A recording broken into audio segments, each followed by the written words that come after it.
Montagna Veneta disastrata, da oggi la palla passa ai sindaci, perché la Regione non ci sta a subire critiche infondate sull'operato dell'emergenza tornado, in particolare da diversi primi cittadini della comunità montana gordina, che lamentano di essere stati lasciati soli. La risposta è arrivata oggi a Belluno, direttamente dal responsabile delegato della Regione, come soggetto attuatore di tutte le operazioni di bonifica e messa in sicurezza dei luoghi colpiti.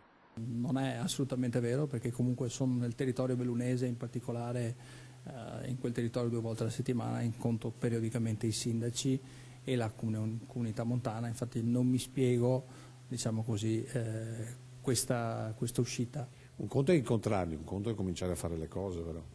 Sì, infatti probabilmente a qualcuno è sfuggito che le stiamo facendo e forse è sfuggito un po' alla Gordino. Ma la Regione va oltre, rispondendo alle critiche con gli incarichi.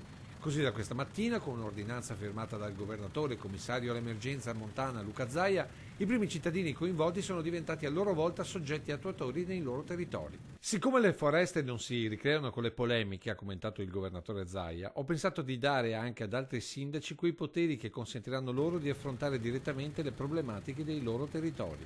In pratica dovranno provvedere alla rimozione degli alberi abbattuti, qualunque sia la proprietà, dalle regole, comunale o privata. La necessità è pulire. Pulire significa togliere gli alberi schiantati dal bosco.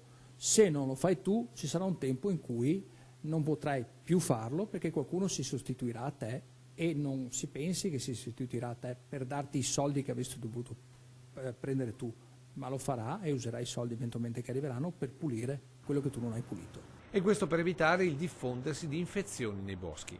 Perché comunque c'è un'emergenza, perché comunque il bostrico, che è diciamo così il pericolo più importante, nel 2020 potrà scoppiare e poi nel 2021 invadere proprio i nostri boschi, che significa intaccare le piante che sono sane. Interventi che sempre da oggi saranno possibili seguendo le indicazioni elaborate dall'ARPAV, che mettono in sicurezza operatori e territori da slavine e altri smottamenti. Con gli incarichi il governatore vuole evitare ogni polemica, ma resta chiaro il messaggio dalla Regione a chi l'accusa di inefficienza nell'emergenza.